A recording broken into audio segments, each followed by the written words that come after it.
Alright folks, bckillick here. Little instructional video I'm going to show you. I've kind of taught myself something pretty cool. I've just opened up a whole new world for myself. This is brass. Regular brass. Yeah. What I've taught myself is how to braze. Actually, it's a soldering. It's silver solder. But I've learned how to get the pieces to stick quite well with nice joins. Very, very, very clean. And I can drill,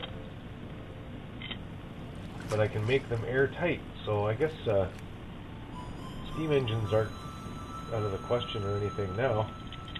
Anyways, what I'm working on right now is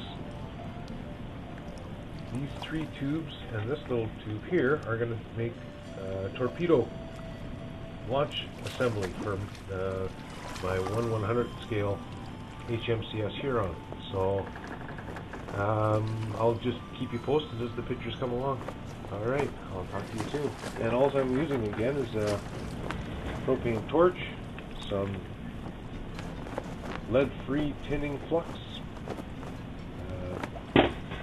silver solder, lead-free, totally safe. This is food grade safe, I guess. You can use it for all kinds of applications. Yeah, a little hard to work with, but it'll work. Yeah, I'll keep you posted. See you in a bit.